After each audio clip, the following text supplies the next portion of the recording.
President Biden now knows what his fist bump with the Saudi prince got him. Nothing. In fact, worse than nothing. 52 days after the visit, the Saudis and Russians, along with their friends at OPEC, are cutting oil production, which means gas prices will continue their rise. Take this from the Las Vegas Review-Journal. Compared to 1 month ago, gas prices in Nevada have risen an average of 66 cents and are about 71 cents up in the last month. Why do we particularly look at Nevada? Well, it's home to one of this year's most contested Senate elections. Republican Adam Laxalt sits 2 points above incumbent Democrat Catherine Cortez Masto. Chris Stirewalt is here, NewsNation politics editor. Good to see you.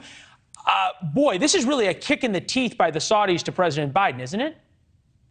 Well, I mean, they're going to take care of themselves, and so will all of the oil-producing countries. That's their job. And by the way, who is the number one oil producer in the world? Who's the number one oil exporter in the world? These United States. I guess the simplest way I can put it is Biden has failed in the larger conversation to bring down energy prices and talk about it in a way that relates to Americans where they are. Yeah. Interestingly enough, just literally as this was breaking, the U.S., according to the Wall Street Journal, will ease Venezuelan sanctions, enabling Chevron to pump oil. The Biden administration is preparing to scale down sanctions on Nicolas Maduro's regime to allow more oil into the markets. The flip side, what you will get from Republicans is, gee, we could just pump more oil from the United States if President Biden would change his policies about drilling domestically. Is that a talking point that resonates with voters as gas prices go up? Well, the great thing about voters is that they don't pay attention to what partisans say, and they're not present for most of that conversation. What they think about is how much it costs them to fill up their car. I drive a Volkswagen. It's a very small vehicle. It shouldn't cost me $55 to fill up my car. And yet it does.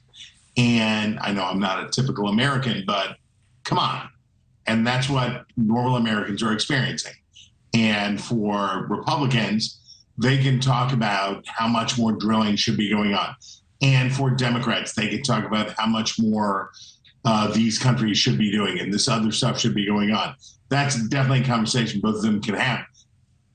But in the end, what do they care about? What do voters care about? No, we just put it up. Issues at the head of the midterms. Economy, 77%. Gun policy, 62%. Violent crime, 60%. Healthcare, 60%. Voting policies, education, all are below that. Depends on what they care about most.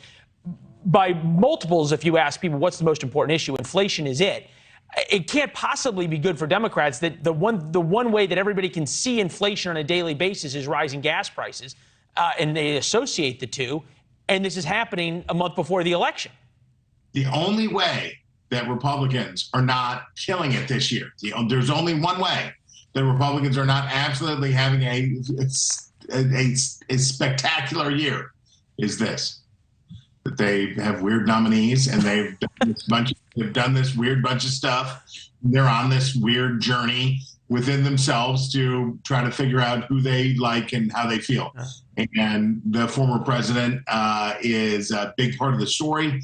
But the final truth that we can keep with ourselves for all time, it's a good Republican year. We're allowed to keep it. Yeah. Well, it's interesting. We did not plan it this way, but you have presented a fabulous segue into our next segment. So with that, I will bid adieu. Good to see you, my friend. We'll talk soon. Thanks for watching. Go to newsnationnow.com to find NewsNation on your television provider. And don't forget to subscribe. Click the red button to get more of NewsNation's fact-driven, unbiased coverage.